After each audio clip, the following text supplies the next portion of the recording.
Hello, everybody. I apologies. I didn't know how I was muted. I've been talking and talking. Sorry about that. All right. Once again, you're welcome to the Data Analytics with Power BI class. And this is the Data Gen Z Data Bootcamp. And we had a wonderful time at the Python for Data Science class. And today we'll be starting the first live class for the data analysis with Power BI. Okay, so I was saying earlier, I didn't know I was muted.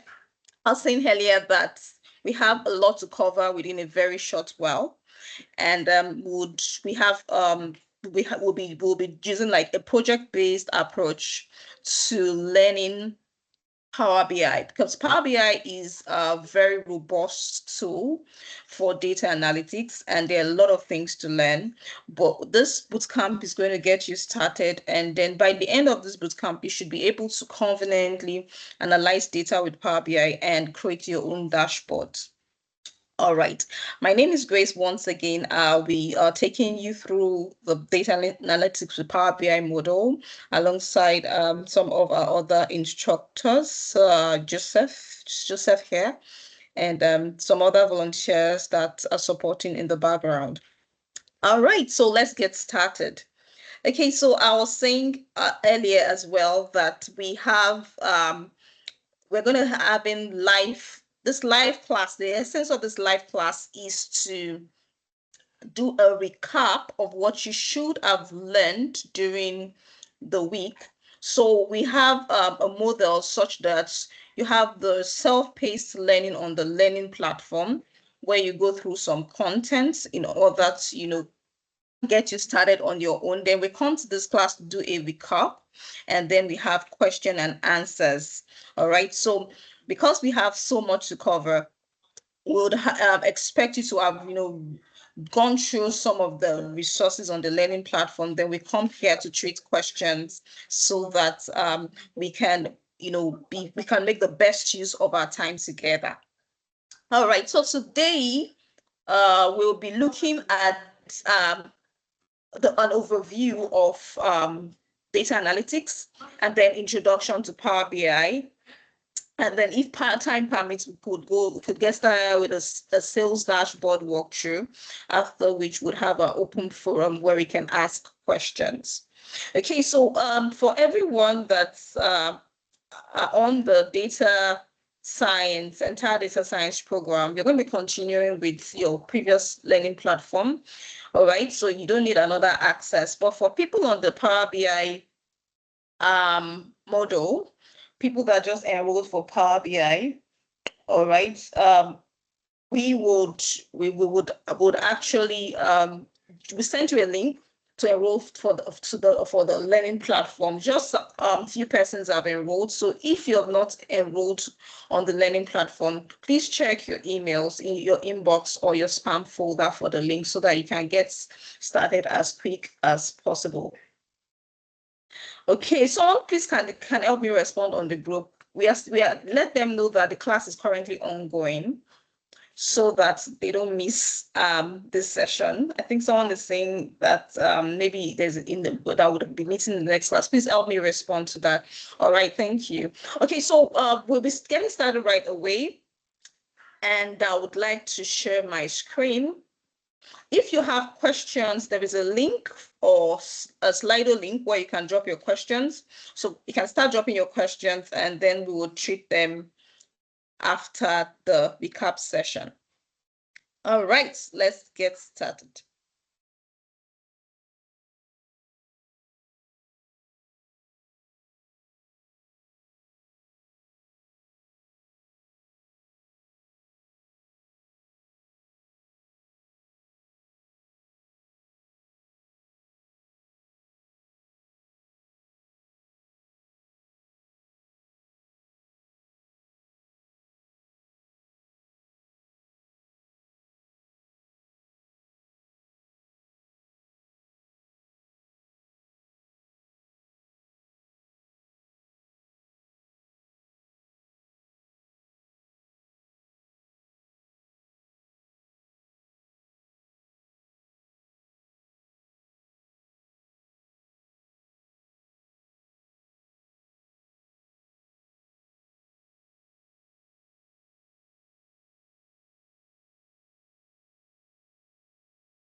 Okay, so thank you for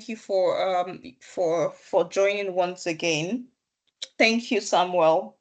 Thank you for notifying the other participant. All right, so I'm going to be doing a very quick recap, and so that we have a background of what we're doing, and then after which we'll jump into some practicals if time permits. So our next two classes will be entirely practical hands-on. So we have like 3 live classes for the Power BI course. All right, so I'm going to be using a project-based approach, like I mentioned earlier, where we'll be working through data sets, right, to dashboard developments, and then creating our reports. Okay, so, but this class is going to be a basic introduction just to get you started, tying all the knots together, and we can run. All right, so if you're still with me, you can just react on the group, on the chats, and let me just see your reaction so that I'm sure that still communicating to everybody. Okay. All right. Okay, so data analytics. For people in the data Python for data science module that went through the Python for data science module, you must have had like some basic introduction to data analytics, right? But then data analytics with Power BI is it's still we're still going to be doing almost the same thing but using a different platform. Okay, all right, so we have sorry, I was just a little bit distracted. Okay, so data analytics with Power BI, it's still the same thing, but then you'll be using like a different platform. So what is data analytics? We'll be getting to that shortly. But the reason why data analytics or data is very, very critical is because we are in the age where we generate data every minute we are breathing. Data is being generated. As I'm communicating to you, as people are browsing the internet, as you're watching YouTube or Netflix or Prime, or you're listening to music, data has been generated. And because of the data generation, and there is now a need to actually make sense of those data. I'm sure you must have heard the story of data being the new oil and all of that. We've seen that a lot of people want to go into data analytics, data science, and all of that. The truth is that AI is the future, and the reason why we have data being so ubiquitous, we have data available, is because of the evolution of artificial intelligence. You see that when data and information began to be the most strategic asset of a business. Before, people didn't really understand why you need to use data. People were storing data in their, maybe they could use paper form of storage. They didn't know the need for you storing your data and all of that. But now we are living in an age whereby data is very, very critical, is a very strategic asset within any organization. But now there is a big challenge.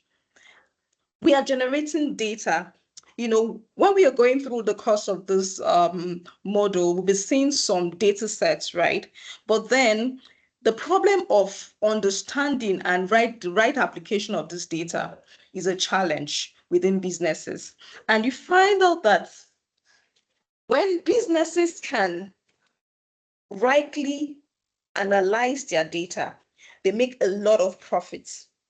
They make a lot of profit. So the data management is a very big challenge within the societal landscape, and that's why you're seeing the evolution of data analytics. So I'm just trying to carry you through the process of why do we need why are people doing data analysis? Why do we need to analyze data?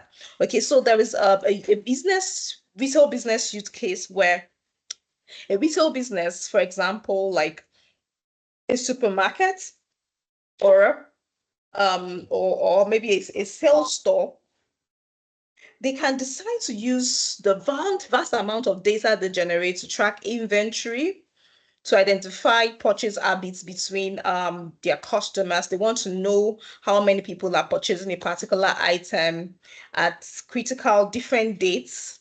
Okay. And they could decide to use it to recommend purchases to their customers. Okay. So we have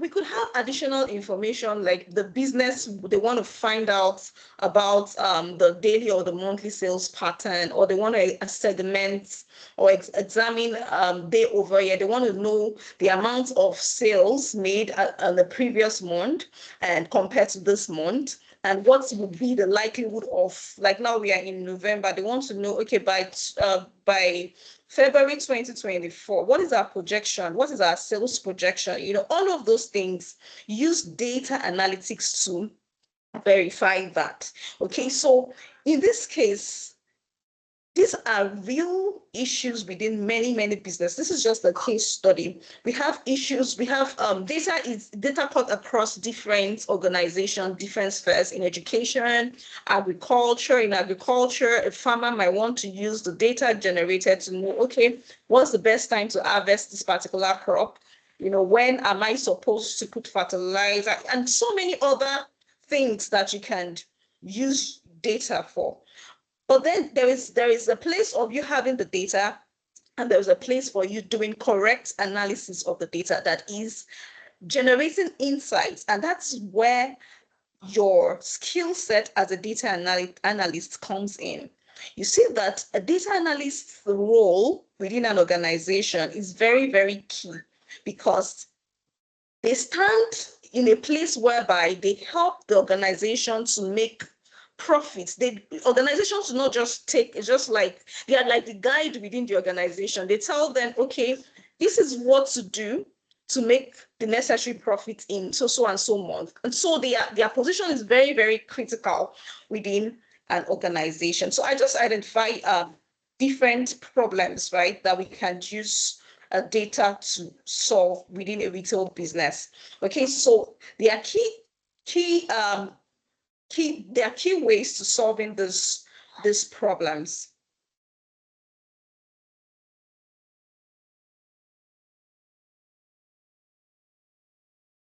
All right, so we have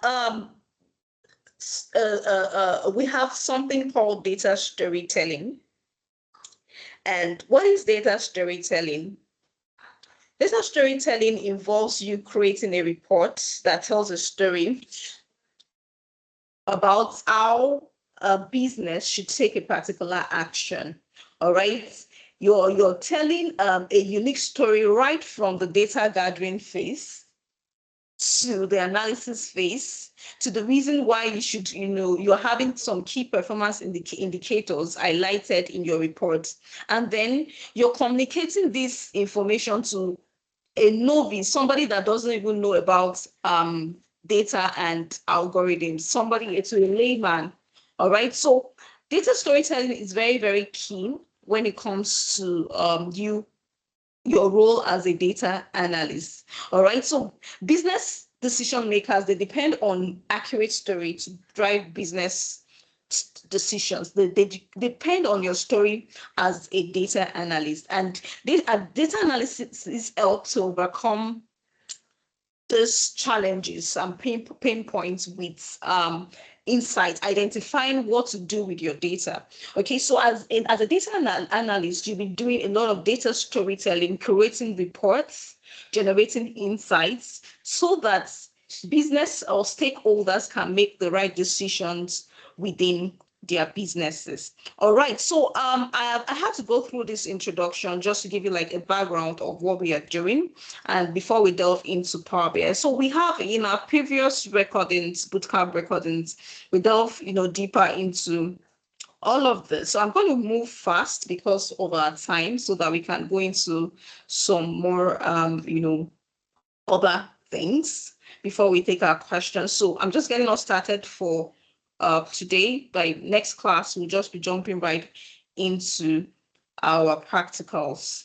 All right, so now what is data analysis? We've talked about why data analysis is important. We've talked about the emergence of data and the need for experts, for professionals with the right skill set to analyze the data to tell the relevant story within an organization. So what is data analysis? Data analysis is the process of identifying, cleaning, and transforming and modeling data to discover meaningful and useful information. We talked about identification, that is you generating, understanding where to gather your data, and then cleaning your data, transforming it, and modeling it to discover meaningful and useful information.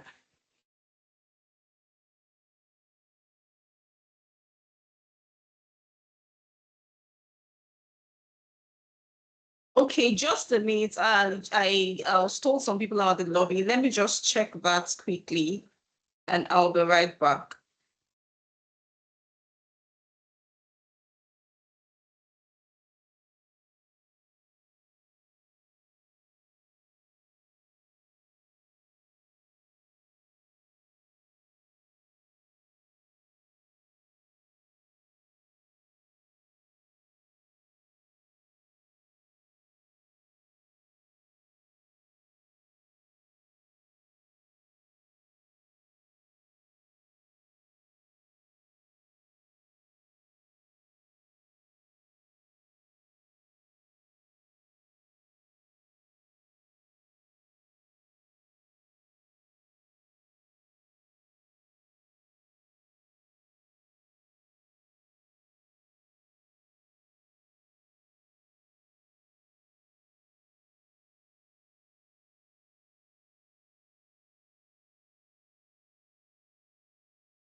Okay, so let's continue.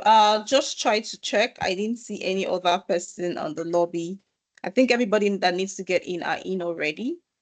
All right, let's continue because of our time.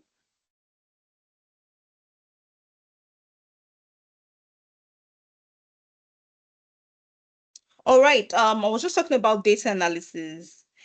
Yeah. And so as we craft our story through reports and analysis, this story is very, very important to decision-making processes. That is, organizations will be depending on your reports, will be depending on the insights you're able to generate when you analyze your data, such so as to improve the performance of their operations. Okay, so we have some core components of analytics. After this slide, I'll just jump into the next into Power BI. All right, so we have four components. The five components of analytics. We have the descriptive, the diagnostic, predictive, prescriptive, and cognitive analysis. So in the descriptive analysis, what you're trying to do is you're trying to help answer questions about what has happened based on historical data. So in data analytics, you're working with historical data. For example, you have the inventory of a supermarket sales store, right? Inventory of their sales over 2023 2022 and 2023. You are looking at all that. You're looking at, for example, the inventory has to do with the products. Okay, it has to do with the prices of the products, how many purchases were done. All right, maybe the total profits made, and some of this information about that data. So you looking at that data set, all right, and then you are now analyzing that data to generate reports regarding what that data is about, highlighting key features in the data. So when you're doing that, you're doing descriptive analytics. All right. So there is another way of analyzing data called the diagnostic analysis. And this is when you are helping to answer events about why things happen. For example, based on that supermarket data, while you're doing your descriptive analytics, while you're doing your descriptive analysis, you found out that there were some patterns. Okay.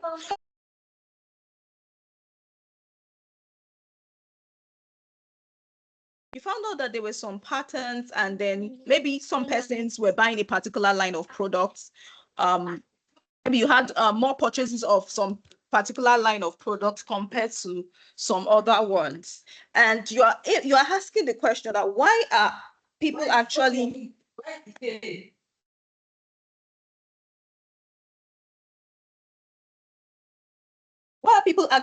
buying PS5 compared to Nintendo Switch?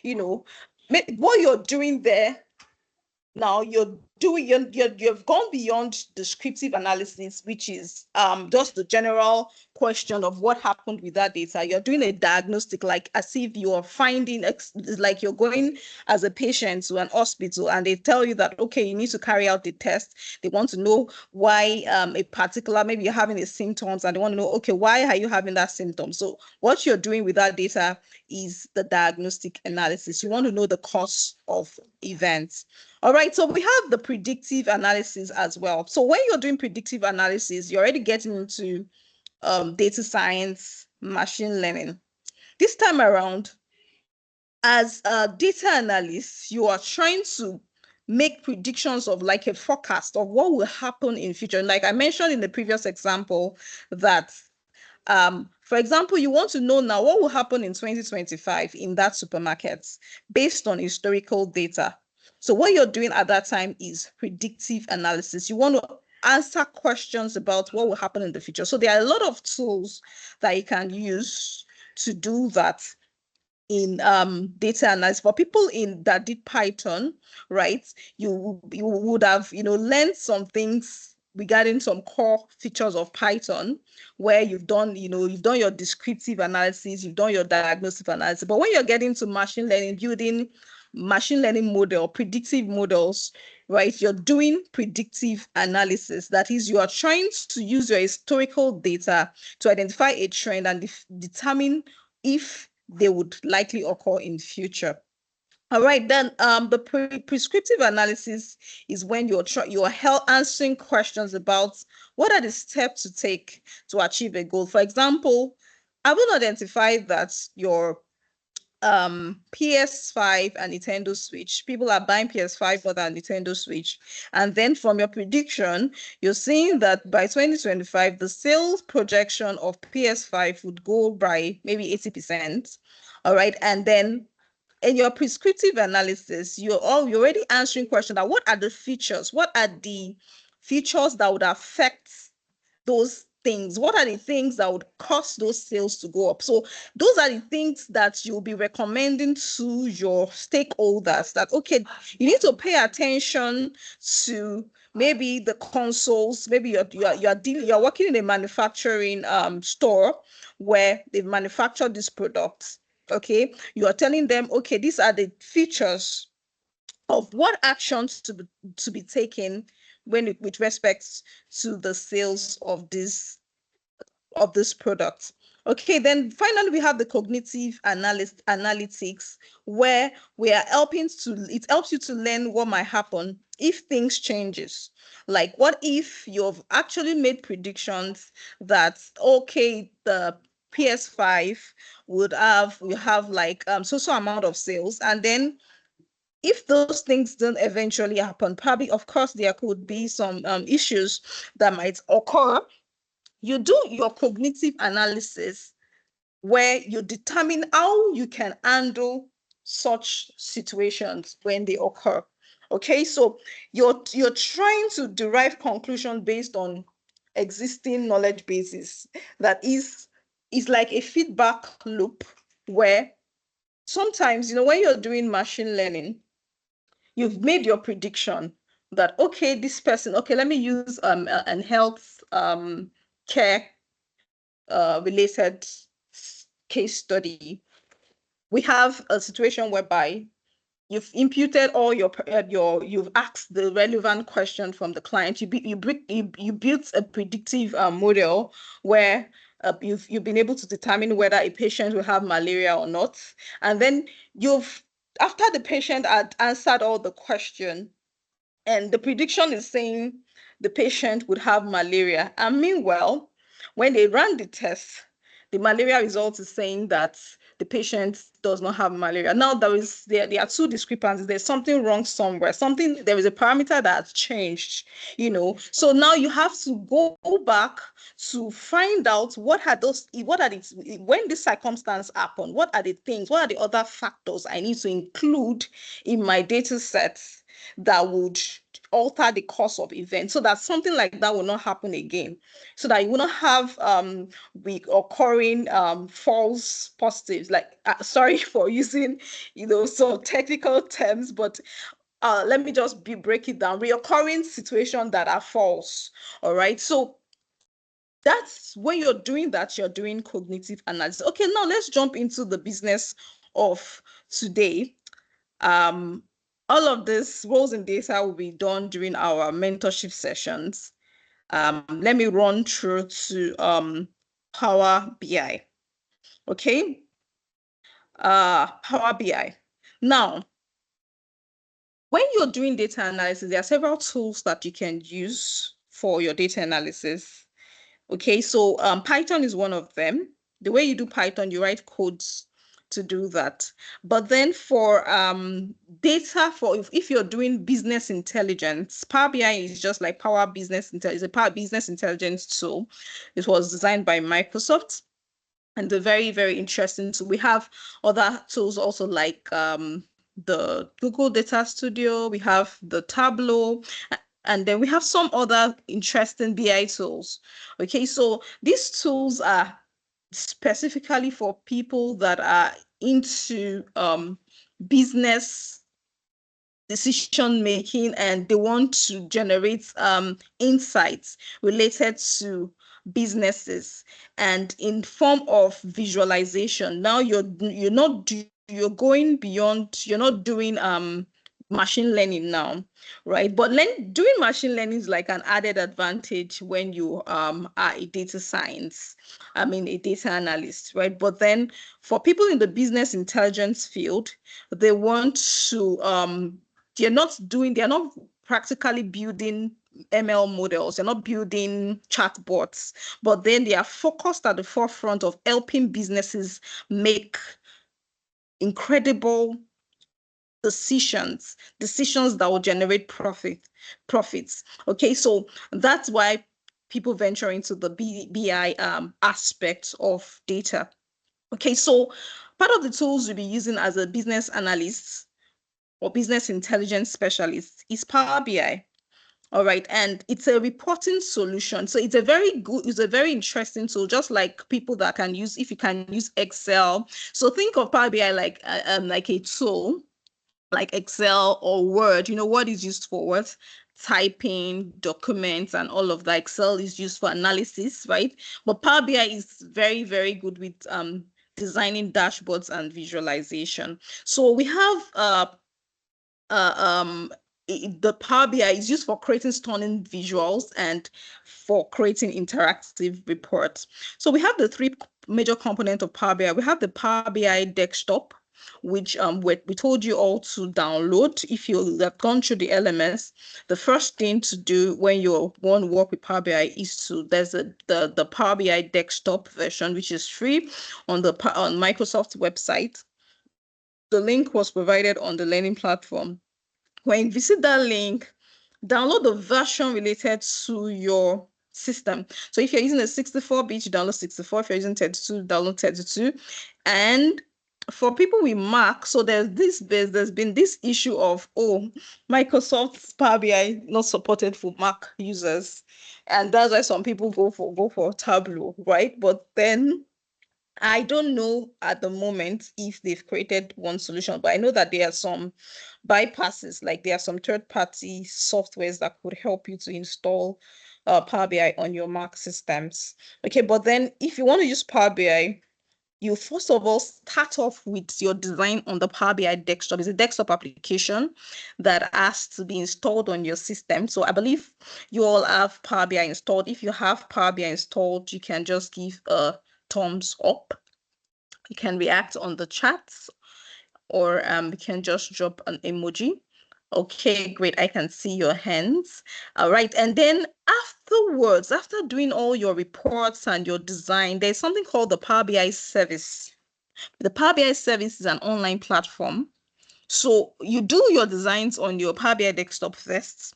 You've done all your dashboards, the interactivity, the different, things you want to do. Then you publish it on a Power BI service. So for you to use that Power BI service, I think it's paid. You have to pay for it. It's a subscription model where you have to pay for it.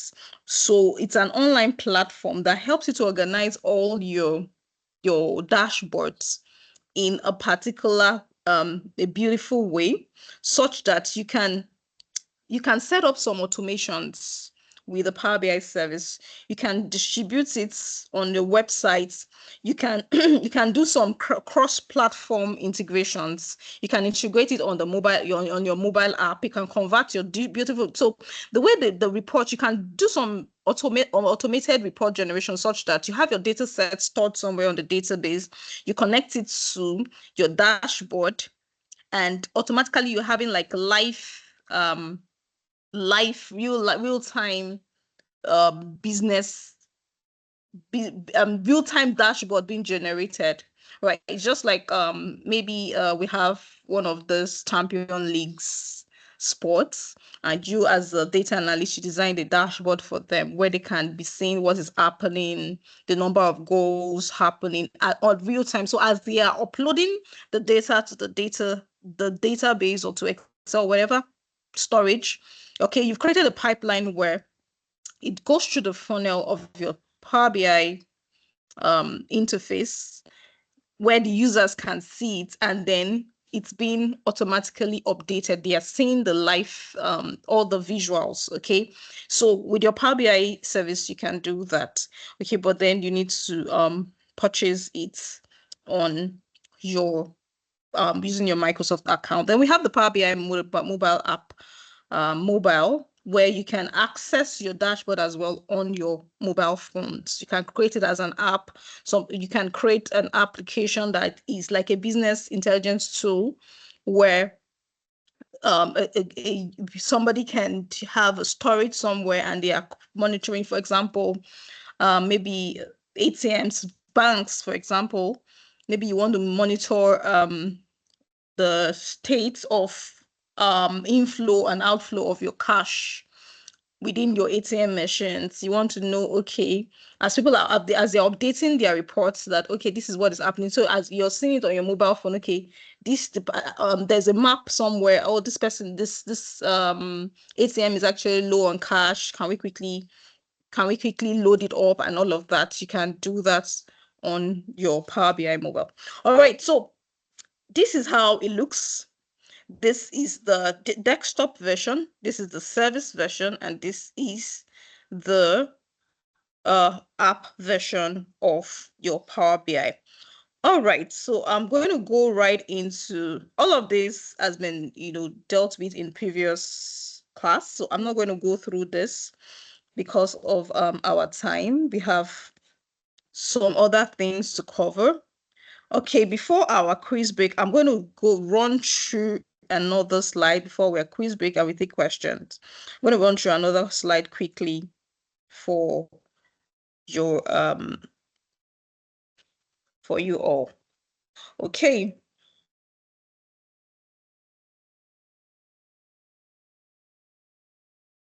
Trying to share my screen.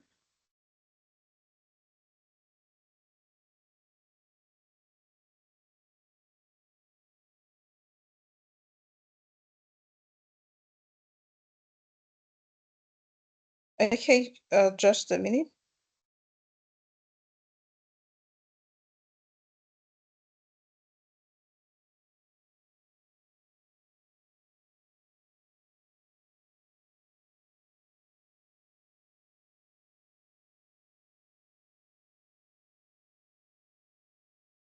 All right. So, um, I'm sharing my screen now.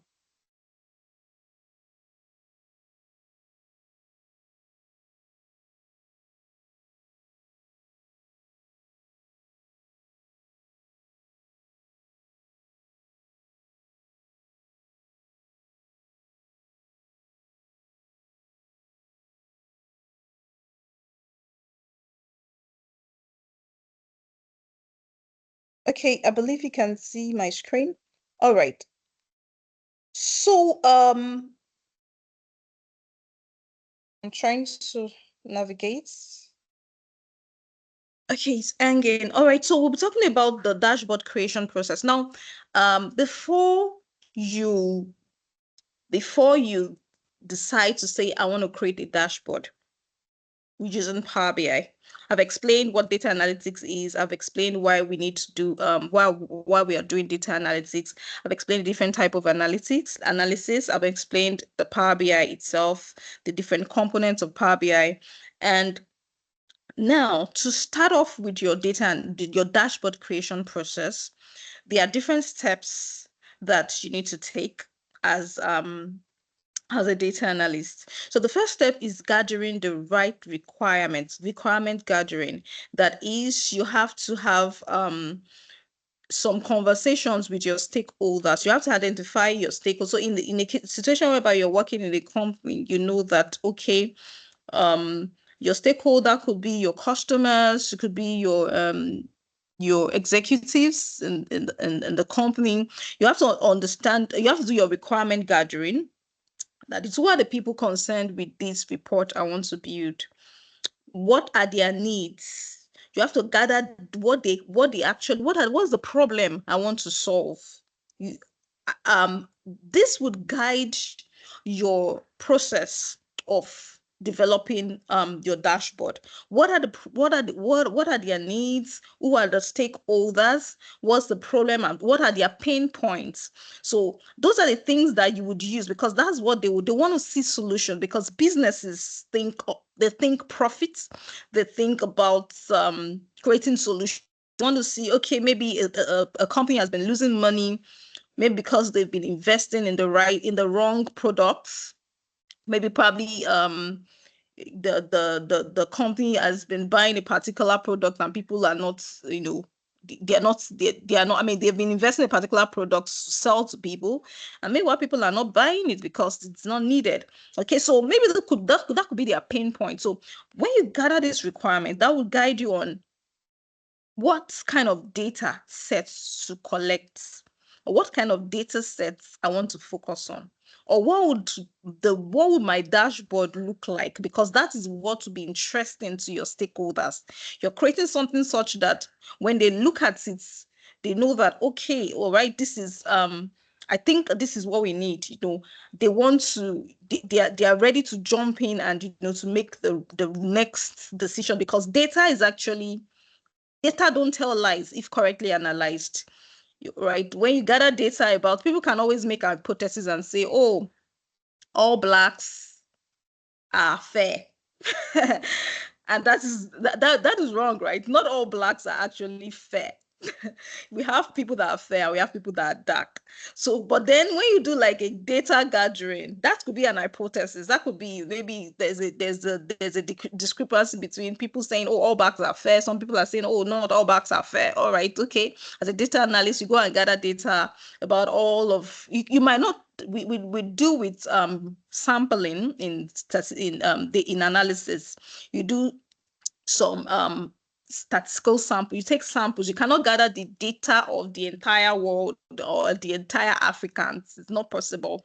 All right. So you gather a very good statistical sample that covers different regions, that you gather the balanced data, and then you begin to analyze. You could just analyze with a simple bar chart, and then you're good to say that based on this statistical sample, now there's an evidence that we have 50% of blacks that are fair and 50% of blacks that are dark. So data cannot tell you lie. It tells you a story where you can make right decisions based on the results of your analysis. All right. So I've said much on requirement gathering. So you have to gather the requirements. You have to you identify your stakeholders.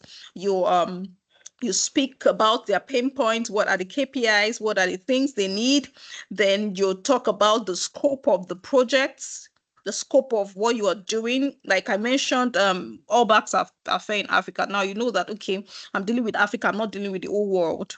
All right. So you gather the scope of what you're doing, and all of that is done at the requirement gathering stage. After you've gathered your requirement, that helps you to formulate what your outcome would eventually be. You do your data collection. All right. So your data collection could be based on there are different ways to gather your data. Could be based on surveys. Like now you could just do a paid, something like a sponsored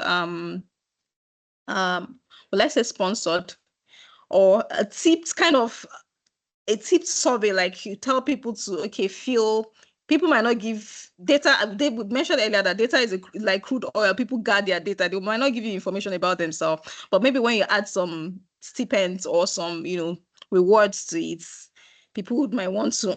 There are people that are willing to do that, right? So you can do some sort of reward like survey, um, you know, around all the Africans, and then different countries fill this survey monkey form for a tip of $5 or something. You could just do, and that's why in research, that's why you have grants for research and all of that, because there are a lot of things involved when you're doing your research. So you do your data, you can do your data collection through surveys. You could do it through focus groups. Like there was a company I worked for. We're doing something around education, and we needed to gather data regarding some parents and their view about schools and their how they manage their relationship with their children. So the company had to invest in focus groups. So we had a focus group conversation where we went to different schools, okay, and then we invited different parents for a kind of we did like a business dinner setting. So like something like they were coming for an event. So the parents were like, oh, they were coming for like a talk like forum, talk show like of events. And then we invited them for a focus group discussion where they were able to, we had our questions. So there are ways to gather data. You could gather it through surveys, right? That way. You gather it through focus group discussions where we had all the questions that we were going to ask them. You designed your questions, because you know what, in your requirement gathering stage, you've identified the things that you're looking out for. Okay, so for example, if I'm doing a focus group around all blacks are all blacks are fair, I'm going to go to maybe all of the African countries now. I'm just giving that example.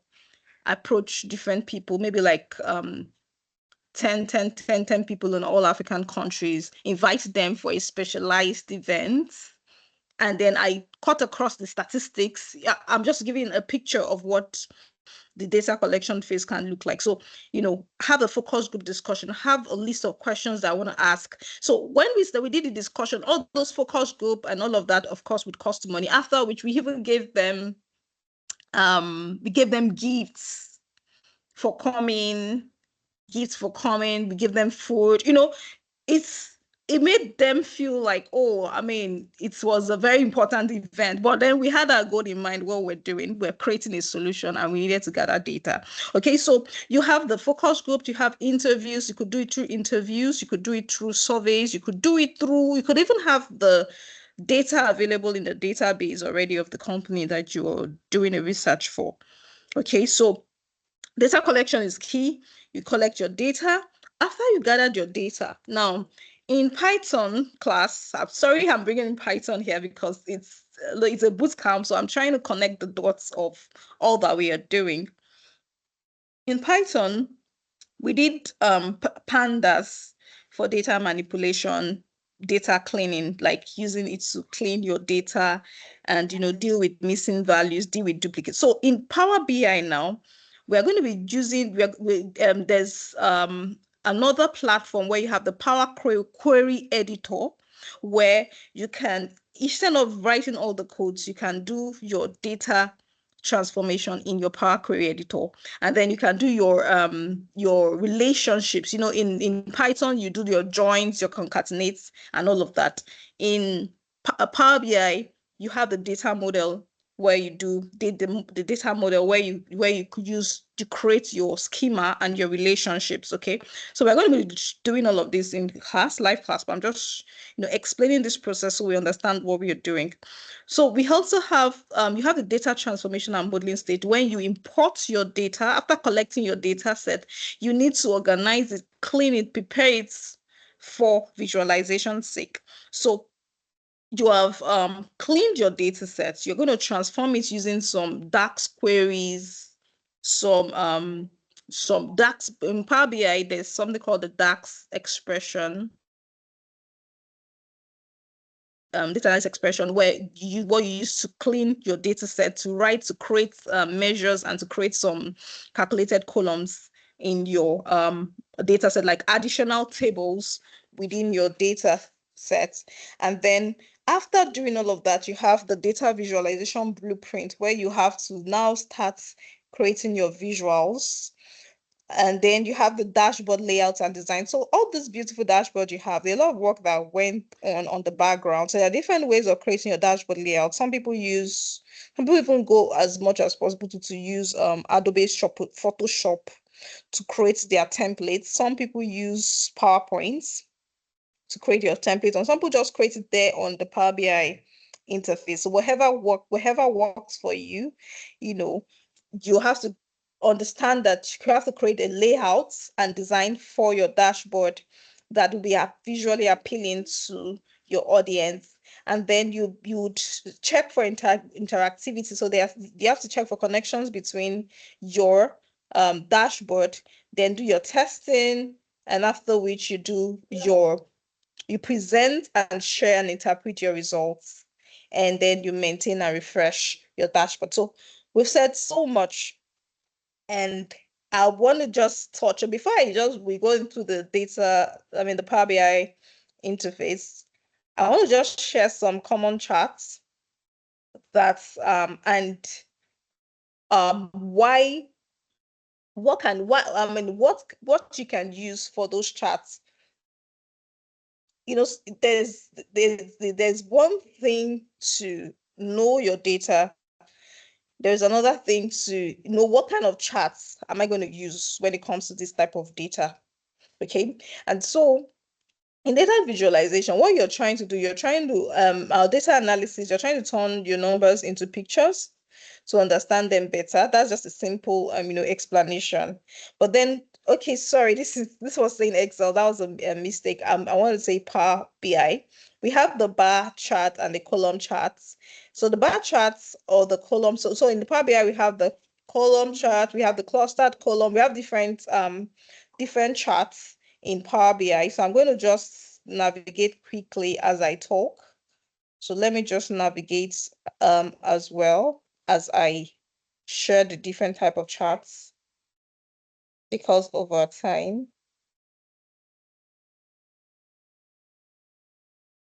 Okay. So this is your Power BI desktop, and this is how it looks like on the first when you launch your desktop. This is what it would look like. Okay.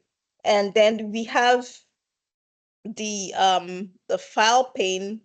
We have the file which has the home, open, save as, where you can save your documents. So it's simple, like it's similar to your normal Office Microsoft tools, right? So we have the get data, where you can use to get your data sets. You can use different type of, and that's the beauty of Power BI. You can use different type of data sets with Power BI. You can use an Excel workbook. You can use data flows, SQL Server databases, Azure Analytics, from CSV files, from even the web. You can connect different type of data. All right, so we have the import, export, and publish. Okay, these are just simple menus. Then we have the inserts. We'll be looking at all of that as we walk through the project, but I just want us to go through the basic interface and the outlook of the Power BI. Okay, so I was just explaining the basic thing you should know is that we have four kind of, we have the three views in Power BI. We have the report view. The report view is where you have your Canva, where you have to build, this is where you build your dashboard, where you build your dashboard, different charts, you put them together and it forms your dashboard. Okay, so on the design pane, the report view, that's where you have that. So we have our table view as well. On the table view, we have the different tables in your data set. So I've imported the data already, and that's why you're seeing that. On your table view, it shows you a sample of how your data set looks like. Okay, then we have the relationship, the model view, where you create your relationship. So I just have a single table that is a single data set in my Power BI, and that's why you're seeing just one relationship table. So if you there are times whereby you have to combine different tables together. So in this place, that's where you're going to be doing your building your models. So that's why I talked about building our models. Okay, and then we have the DAX query view. This is where you just write your DAX queries. All right, so those are the different views in Power BI. So I was talking about the different visuals we have. So I was talking about your bar chart. So we have the stacked bar charts. We have the column chart, the cluster, but I want to focus on the bar chart and the column chart for now. So I was explaining on the slides that the bar charts, they are used to compare values across categories like scores in a class. For example, you want to compare different values. You have a list of scores, okay? A list of scores in a class. So for you to represent that easily, you can use your bar charts or your column charts to do that. Compare values across categories, scores of a student in the class. Like you have a student's name and your scores. You can use your bar charts to represent that. So you can use your bar chart to represent you represent those things like different categories and like women and unit price. You can use your bar charts to represent that. All right, so let's go to the bar or column chart so you can see the different views. So if I click on the bar charts, we have the bar. I click on the star bar chart. So to bring a chart, you have to click on it, and then to add the values, you have to put your excuse me, you have to put your you have to select what you want to represent. So you can just click on it to select what you're trying to represent on your chart, and then you can select the values as well. So you can see that item category and unit type is because I chose a bar chart. It's giving me, I chose a stack bar chart. So it's giving me, no, yeah, okay. I chose a stack bar chart and it's giving me this view. So this is a simple representation of our bar chart. So it's giving us, the different categories. Women is telling us women is about 0.2. We have about 320 million unit price of all the women. We have the men and all of that. Okay, so we have other charts as well. So if you want to represent, just know that if you want to represent values across categories, you use your bar or your column chart to achieve that. All right, the next type of chart I would like to talk about is the line chart. The line chart shows changes over time. Like if you want to if you want to do anything that has to do with like a trend, you want to see changes over time, like grades of students across different terms, you could use your line chart to achieve that. Grades of students across different terms, you could use your line chart to achieve that. And this also as well, let me use the line. This is the line chart here. So you click on the charts. All right. When you click on the chart, it gives you an empty view, right? Then you can now click on what you want to represent. So I want to represent I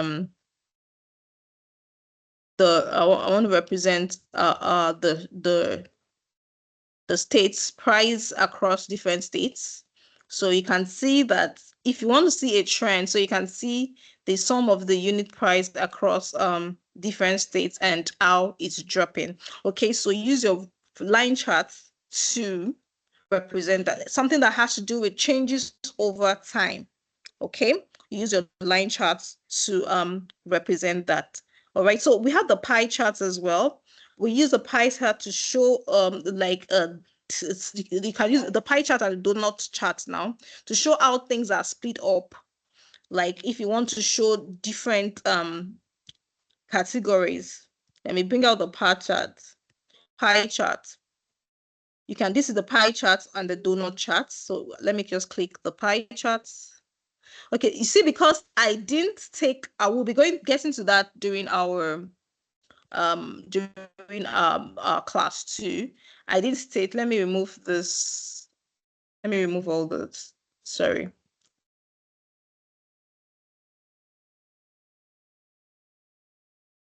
Let me remove the filter that is showing all. Okay. So now the pie chart, if you want to create a new chart, you click outside the Canva and select the charts that you want to create. Because I selected this chart, thought I want to convert that chart to a pie, from a line chart to a pie chart. So if you want to show the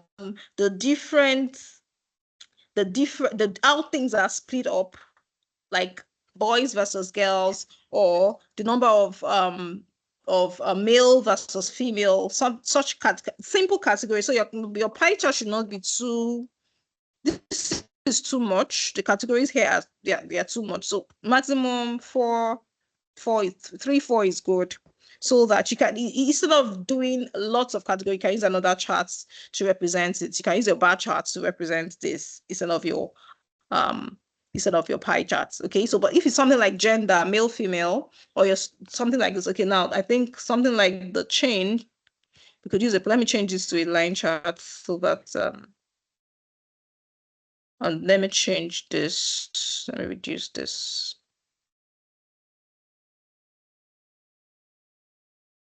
All right. So for example, this is a, oops. Okay, here I clicked out. Okay, I create an empty chart first, then I can do chain. Chain, I think we have like two categories in chain. Great. Chain, and then the total, the unit price.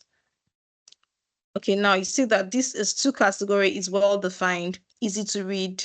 It's not too clustered for my audience. So you can either use a pie chart or a donut chart, whichever one you want to use.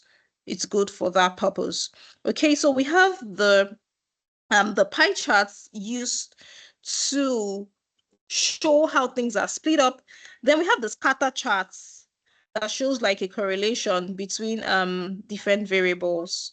Like you want to show a correlation between different variables. You can use like two different variables. You can use a scatter chart. Two continuous variables, like maybe revenue and unit price or something.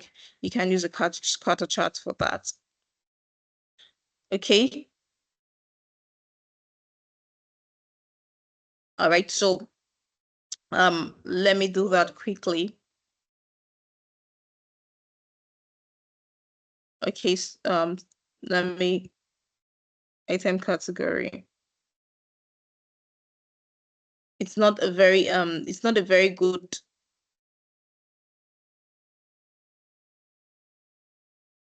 something like, for example, you want to do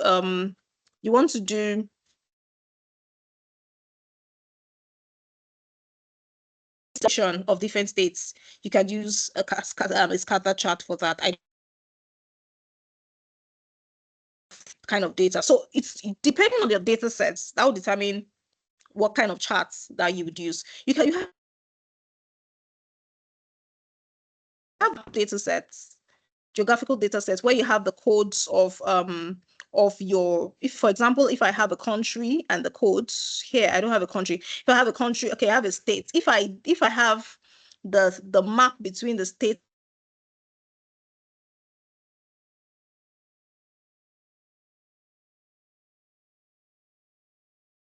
and the code, I can use a map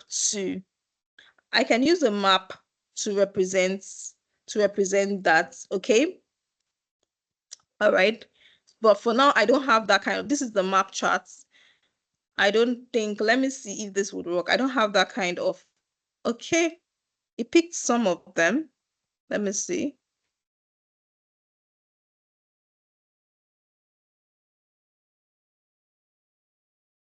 Okay.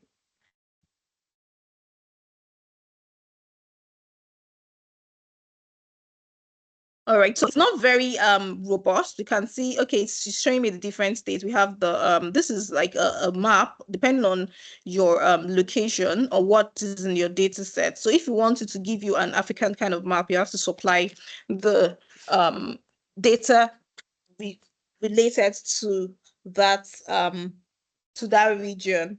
All right. So we have those kind of charts, the different charts like that in Power BI. So depending on your data set, that would inform what kind of charts that you're going to use for your data set.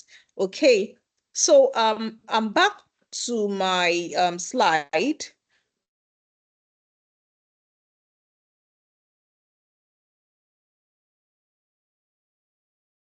Select the right visuals when you're doing your data analysis. I mean your Power BI dashboard, so that you'll be able to interpret the results in the right way. Okay, so it helps you to maintain simplicity of your visualization. So there are different guides, like I mentioned, changes over time. Use your line chart or your area chart. Okay, I didn't mention the area chart. Use your line chart or your area chart for comparison. Maybe you want to compare, you use your column chart, bar chart, stack column, or the bar chart. For ranking, you can use your column chart or bar chart. For path to all, you can use your pie chart or your donut chart. For hierarchy, you can use your tree map. So this is a tree map. Let me show you what a tree map looks like. So this is your tree map. Let me remove the state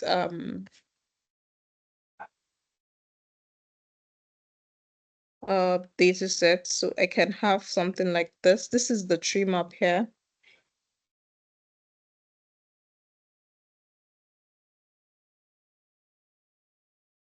Sherry, it's a tree map. Okay, it looks uh it's used to populate.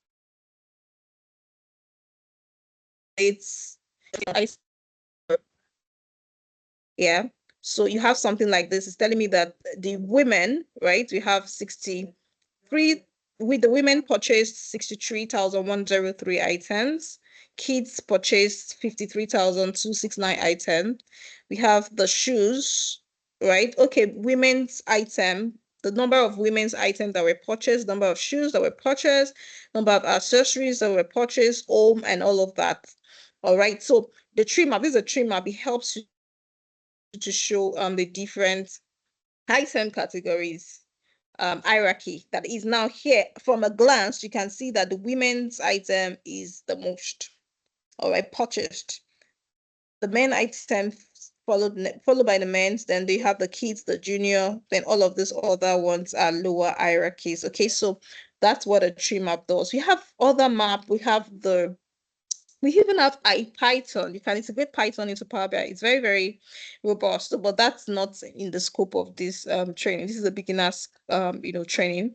All right, so we can integrate R as well in Power BI. We also have the slicers. The slicers helps you to control different visuals. For example, you want to include oh, sorry, I made a mistake. let me, because I didn't select. So when you're changing your visuals, be sure not to select other visuals so that you wouldn't. So now, for example, I want to control this entire chart, right? I'm going to use my slicer to do that. I can use my slicer. I can use based on my my data set, you could use your month. For example, you want to control it using your month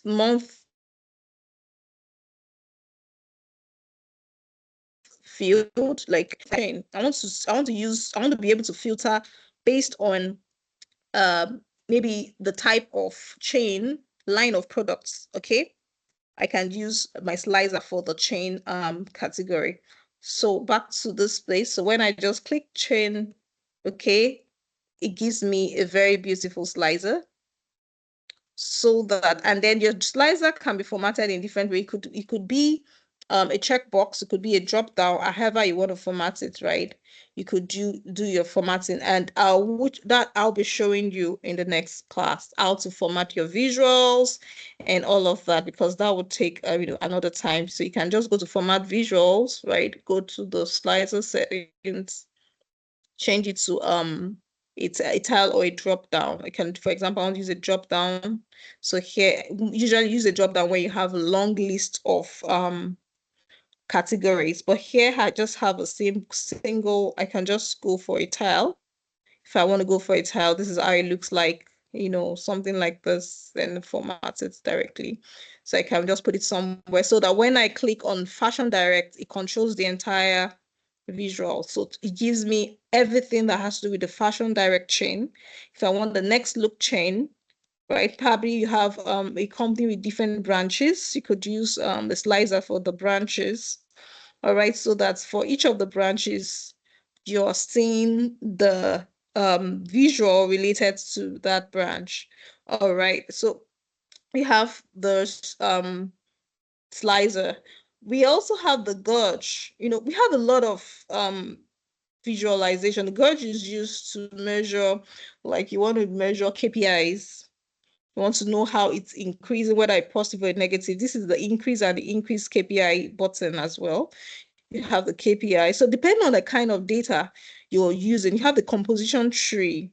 You have the key influencers, the different, you have the card view. This card view is also very good. You use it to, oops, sorry, I forgot to deselect let me Control Z, my my data set. So I'm going to clear this. I don't want it to filter my data set. I want the entire data set. Let me clear selections. All right. Okay, so we have I was talking about the card. Yes, the card. I've clicked on this. Let me click on the card. So for example, I want to show you the total unit price. So for you to use the card, you must have used maybe some sort of measure on your, now it's telling me the total sum of it's giving me at a glance, I can see the total sum in millions of what is the total sum of the entire sales made, or the unit price, right? If I want to know the total quantity of item produced, I can use a card visual to do that. Okay, if I want to do if I want to do like total, for you to highlight some key KPIs, you can use your card visuals to do that as well. So I can reduce all those things, formatting, you can reduce your formats, you can change the fonts. Like when you get a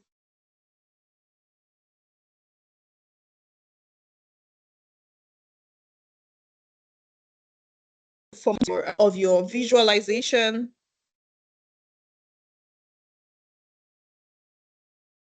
All right, can you all still hear me? Okay, so I was talking about the card visual as well for, you can use your card visual as well for your for your total revenue, total quantity, something that has to do with maybe a sum. Okay, all right. Like if I want to put my total item quantity, I can use my card visuals as well to do that, and then it would give me the right. So all of this based on what I want to, what information. So all these things, what I'm going to represent on my dashboard would have been identified during the requirement gathering phase.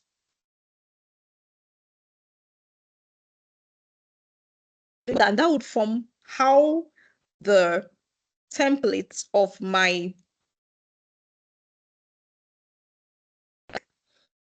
okay. All right. So, having said all of that, because of our time, we might not have, we don't have the luxury of time again to this. We are supposed to have, started our quiz break. So we're going to go slide visuals and all of that. You're already building your dashboard. You need to create your template. So this template was created using PowerPoint. So these templates, when you create it, you can set it as a background on your Power BI desktop, and then it forms. You don't have to do. I believe we can use PowerPoint, this the design. So what I just used, what we used to create this was just, let me ungroup this. Okay, so this is just depending on how, like, right, you're able to identify that, okay, we'll be having, maybe I want how I've created the designs for it. Then I want my map to be here. I want my, depending on what you want, depending on the way you want to arrange your dashboard, that would form how you create your template. Okay, so after you've created your rough graph sketch, you can now come here to start picking up, doing your inserts. This is a shape. I inserted the shape, so you can choose the type of shape you want. You want a rectangle, you want, just keep your dashboard very simple. You want a shape with a rounded corner. I just chose a simple squared shape. And this, I changed the background of the shape. You go to shape format, you can choose another fill. I used green, I can change it to blue, right? And then I can change, because it's blue now, a dark background should have like a white lettering. So I have to change my text fill as well. So you go to fill, you can choose another color, another shape, like that, Then this background, like I changed the entire background of this dashboard. All right, I can just click on format backgrounds and choose another color.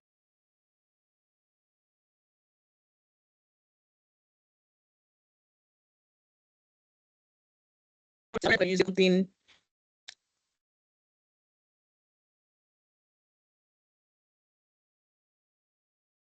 All right, you want to use another fill color. Maybe I want to use another fill color. Usually I like keeping my dashboards very simple, but let me just choose another color. Maybe I want to use a light blue instead, right? I want to use a light blue shape. I can set the transparency, make it lighter, or increase or reduce the transparency. This is 0. I can increase it, lighter. You can see it's becoming very light blue. All right, depending on what I want to achieve. So you can do your work around with your PowerPoint. Okay, we have 1 more minute to get in the quiz break. Okay, so let me just change it back to the original 0. And I wanted my gray.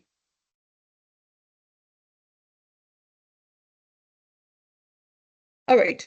So it's up to you what you want your design to look like. You can look for design inspirations, go to powerbi.com, look at simple, dashboards, depending on what you want to, how your charts will be arranged. You create your background, and then you copy it as a picture, you save it as a picture, save the entire background as a picture. So I just grouped everything.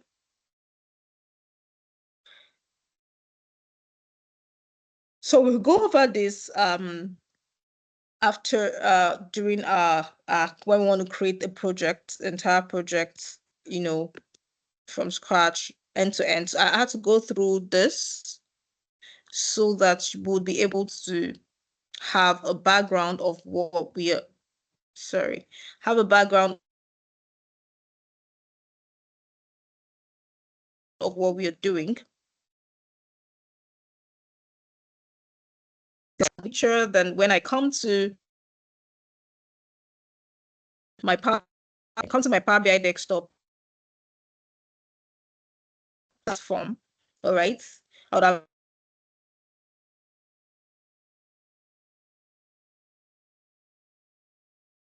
a dashboard. All right, so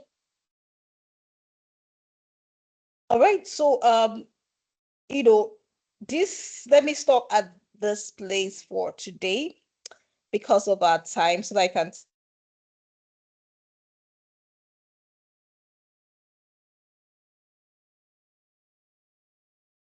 let's move to the next.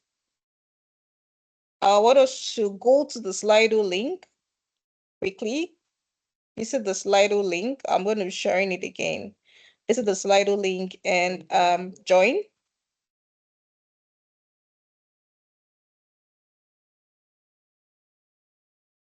Join this Slido link. Let me share it again for the sake of persons that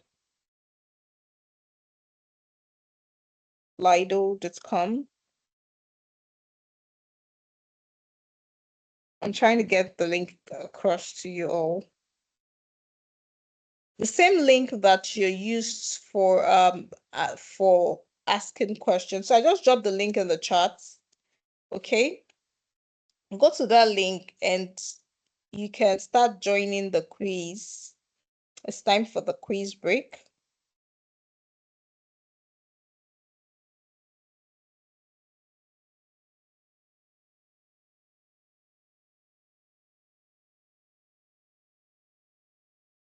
It's time for the quiz break.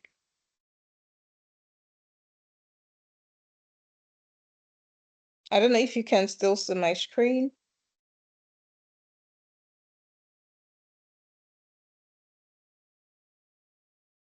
So I want more persons to join.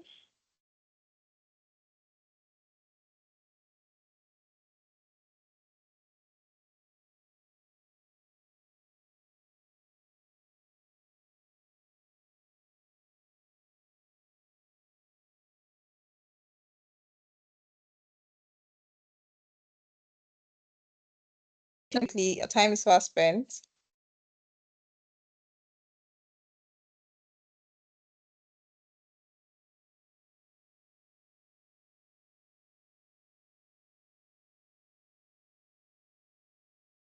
So we have just 2 people. Expecting more people. We have 4.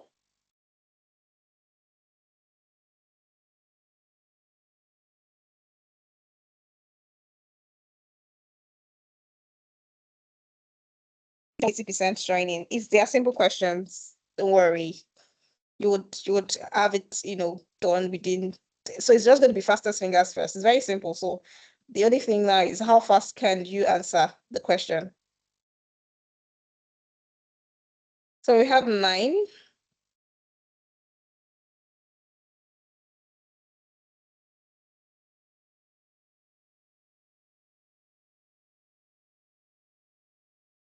10.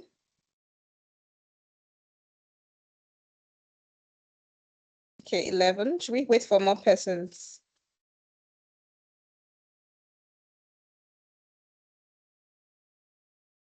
All right, because of our time, we're going to start. We're starting quickly. Are you ready? Yes. So let us get started.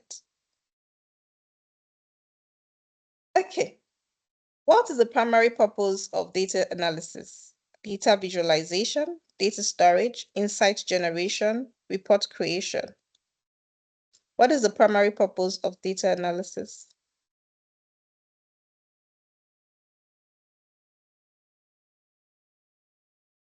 Okay. Thank you all for your answer. And then what is the answer? Why are we doing data analysis? Is to generate insights. We want to answer questions. We want to provide solutions. Okay.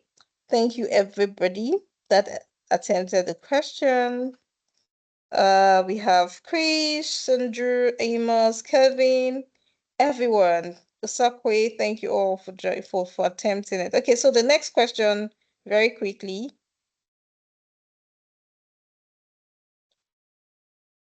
Feature of Power BI. Data mining, data visualization, predictive. What do you use Power BI for? Data mining, data visualization, predictive analysis, all of the above.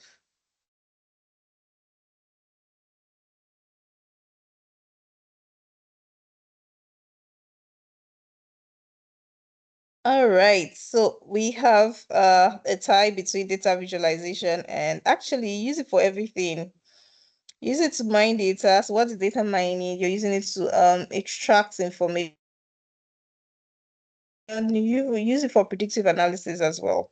You can generate charts with trend lines. I told you can incorporate Python into Power BI, and that will help you when you're doing machine learning. Yeah, so you use Power BI for everything. Peace. Andrew, Amos, everyone. Amos, Obed, Andrew, Kevin. Sorry, my network. All right, next question. What is the name of the Power BI desktop application? Power BI desktop, Power BI online, Power BI Pro, Power BI Enterprise. I believe everybody should answer this question quickly. And nobody should even.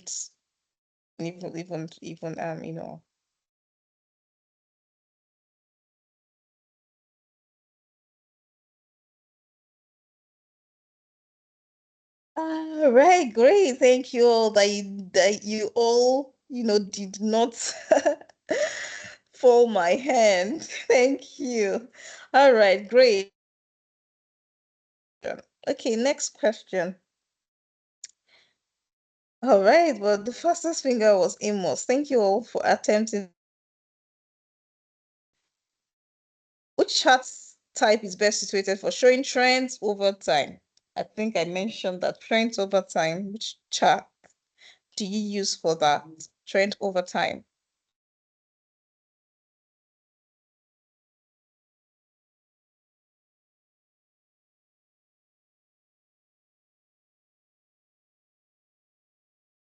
All right, so what's the answer? Okay, so we have a good number of people following line charts. Line chart. I mentioned that you use your line charts for trends over time, and you use your bar charts for comparing values across categories. Like if you want to compare different categories, use your bar chart, use your line chart to to show trends over time. Then you use your pie chart to show how things are split up, maybe two halves or three halves, how things are split up. Use your pie chart for that. All right, so moving to the next one. We have the next one. So what's the purpose of the filter pane in Power BI desktop? Okay, the filter is just like the slicer.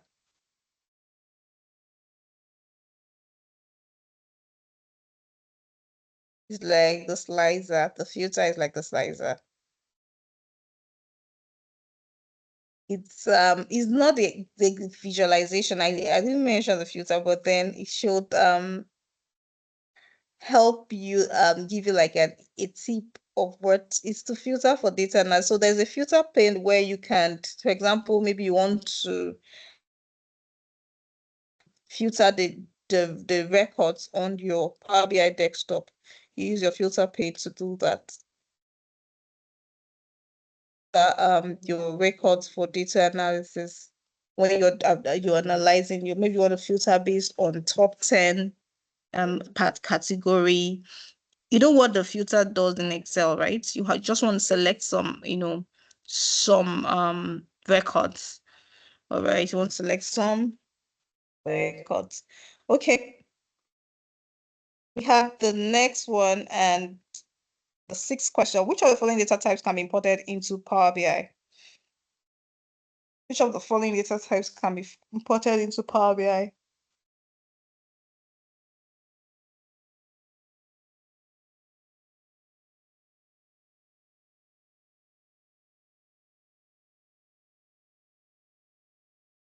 All right, so let's see the answer. All right, we have a great number of people that are following. So we can import, I mentioned the Power BI supports large volume of data types. We have Excel, CSV, SQL, HTML, data, different database, even websites, data from websites, you can import it. Okay, so all of the above is the answer. All right, so let's move to the last question. Okay, so we have the next question. What is the model view in Power BI Desktop used for? I thought I mentioned model. We have three views. I mentioned the model view, I mentioned the report, and then I mentioned the report, the model, and the relationship. I mean the table view, the report view, and the model view. So what do you use the model view for?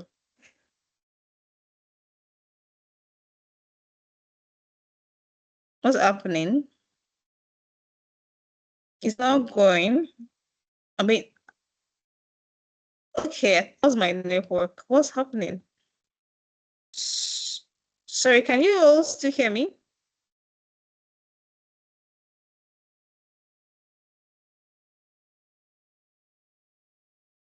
What's happening?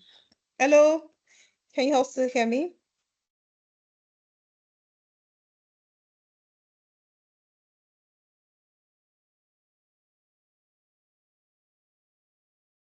Hello, everybody. What's happening? My internet.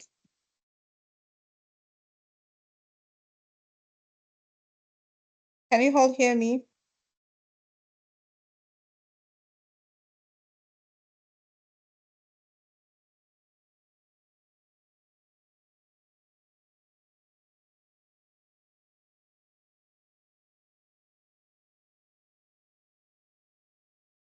Hello, can you all hear me?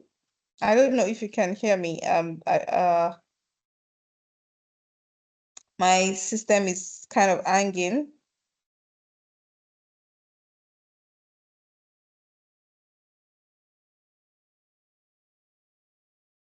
Okay, hopefully you can hear me. Let's connect. Let's continue.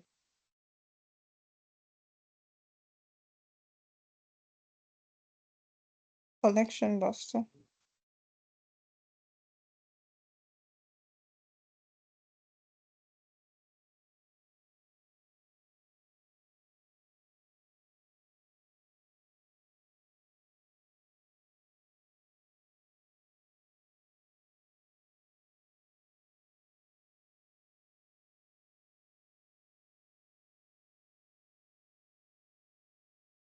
Hello, can you all hear me?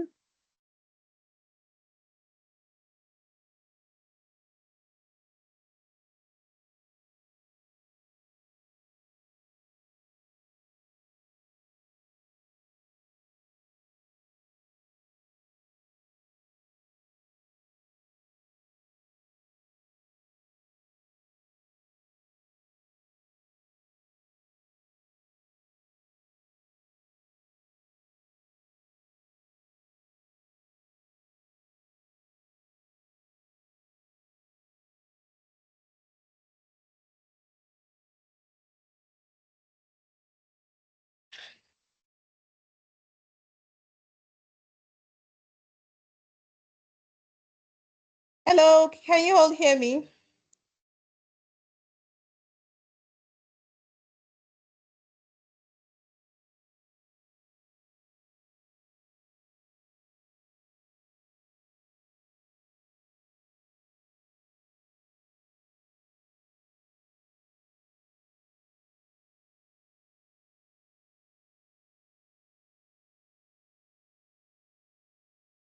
Hello, sorry, I could not hear anybody. I could not hear anybody, and then my slide was hanging. So I figured that there was a network glitch somewhere. So sorry about that.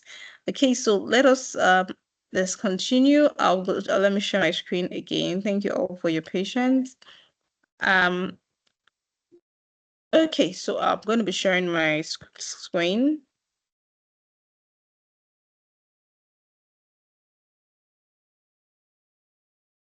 Okay, so we're on the 7th question, right? I can't even see what happened on the 6th question. 7th question, right? Okay, what is the model view in Power BI desktop used for? What's the model view in Power BI desktop used for?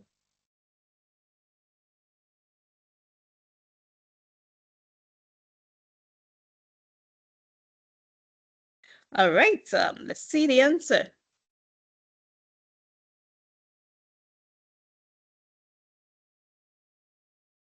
Okay, so the model view is used for data modeling. Yeah, I showed you the model view where we're doing the relationship, where I mentioned that you can use it to create a relationship between different tables. So when you do that, you're doing data modeling, not the data visualization. You use the report view for data visualization. Okay, and they use the table view to do your all your DAX queries. All right, that's the last question because of our time. Okay, so we have the final question.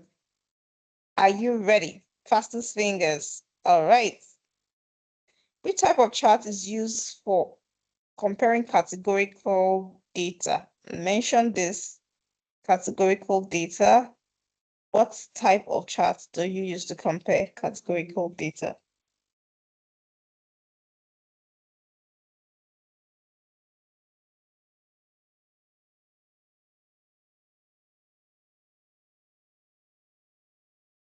All right, great. So let us see the answer. We have the bar charts. I mentioned when you want to categorize or classify use when you want to compare different values across categories, you use your bar chart. The pie chart is used to show how things are split up. Like in a single column, you want to show the boys versus girls. But then when you want to compare values across different categories, you use your bar or your column chart. All right, so we've come to the end of the quiz. Thank you so much. Wow, what happened? Amos was the one going through all the questions, but just one question, and Andrew took over. Thank you all so much for attempting.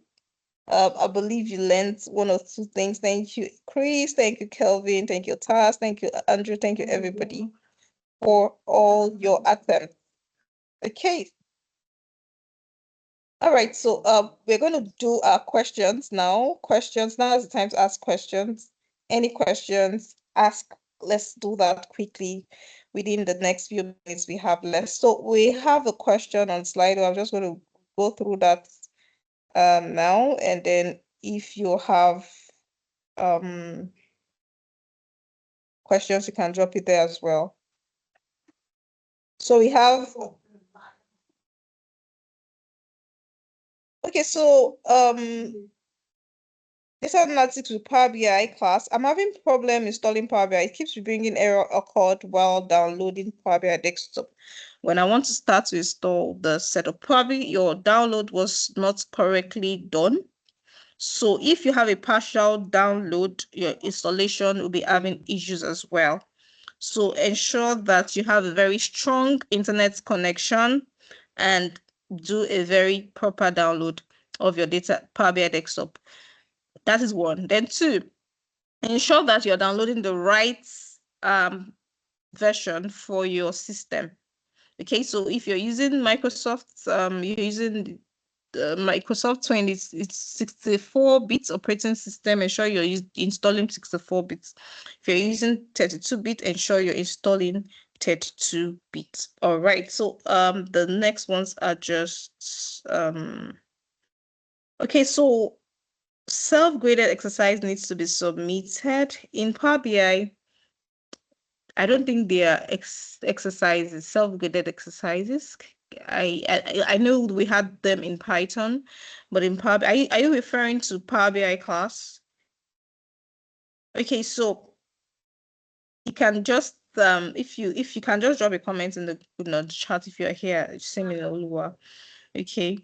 For the Python, yes, it will be submitted, but the Power BI, I don't think any the way self-graded exercises.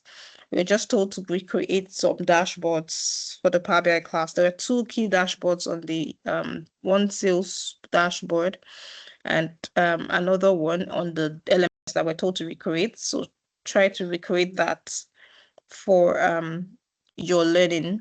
Okay. All right. Can dirty data be cleaned on Power BI without any tools used prior? Yes, it's possible. You must be very good with your DAX. Okay. DAX queries. And then so next class I'll be showing you some small how you can do some, renaming columns and all of that in Power BI. You use your Power Query editor to do that. So you can have your dirty data cleaned in Power BI. So, but some persons use Excel to do their data cleaning because it's you can do it quickly and faster in Excel. Then you import the cleaned data into Power BI to do the rest. All right. So you can do it that way, or if you're very good with your Power Query editor, you can just do that in Power BI interface. Okay, so is Power BI the only tool used for visualization? No, we have other ones. We have the Tableau, we have the Google Data Studio, you have the Looker, you have so many others. Okay, but the reason why we're doing Power BI is because Power BI is widely used. A lot of organizations use Power BI and Tableau. Tableau is also widely used, and learning Power BI puts you in a very good platform to do certifications. You can do your Microsoft certification. You can do Microsoft certified Power BI data analyst. So understanding this platform, it will be easy for you to quickly, get started and have a certification in Power BI as a data analyst. And once you have such certification, organizations, they recognize some global certification and then it attests the fact that you are an expert with that tool. Okay, so that's why we are doing Power BI. Tableau, I think there are also Tableau certifications as well. But I know Power BI is widely used. A lot of organizations use Power BI, and then it has several integrations, lots of data sets you can use with it. Tableau as well, and some other some other BI platforms. So we have a lot of other BI platforms.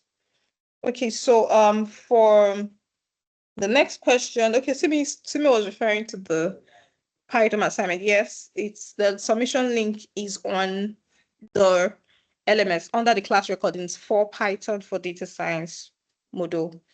So you have the class recording for Python for data science module where you can submit your application, your assignment. I think I just answered that question about submitting Python assignment. Okay, Andrew, what does it take to get a Power BI certified? To get Power BI certified, put this procedure and advantage. All right, to get your Power BI certification, you have to register on Microsoft Learn. There is this Microsoft Learn platform where you can either do the reading up if you're very good with self-learning. You can do the reading up yourself, and then you schedule your exam dates. You pay for it. It's usually paid. You pay for it. You schedule. It's usually proctored. You can schedule a proctored exam where you do the exam at your house, and then you have an online proctor monitor you. Proctor is like an online invigilator monitor you, or you go and take it at a test center and one of the accredited test center within your location. So you'll be having a list of where in your application, you'll be having a list of certification partners, areas, test centers rather, where you can go and do your exam. So you can either opt for the two, depending on how well your network, because when you're doing the online exam, you have to have a very strong internet connection. So the couple of certifications I've done, I did like 3 online and they went well. I mean, they went well. So it depends on how strong. So you have to target how strong, or maybe if you're doing online, you have to have you have to have backups.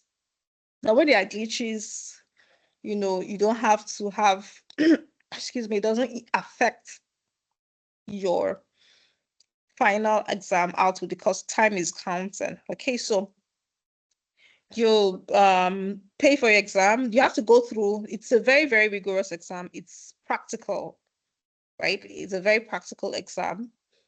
So it's expected that probably you've been you've been doing a lot of analysis. You're very vast with the use of the software, and then before you take the exam. Or we have people that are not very, that have not used it for a while, but then you've gone through and there's a curriculum. There is a study guide, what you're supposed to have covered for the certification. Okay. So you can study on your own on Microsoft Learn, or you could register with organizations that prepare you for certification exams. So data science technologies also do that to prepare people for certification exams.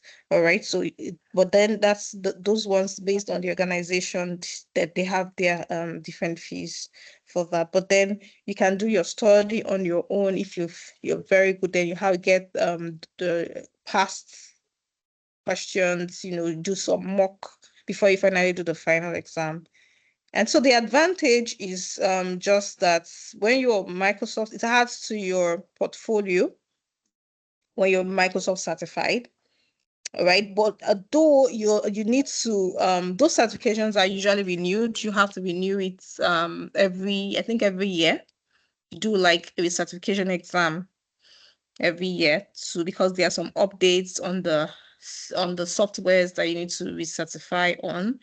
And then when you're maybe you want to work with a company, or it adds to your portfolio that, okay, I'm Microsoft certified. For you to go through that exam, then they know it's a very rigorous one, and you must be an expert in it to go through it.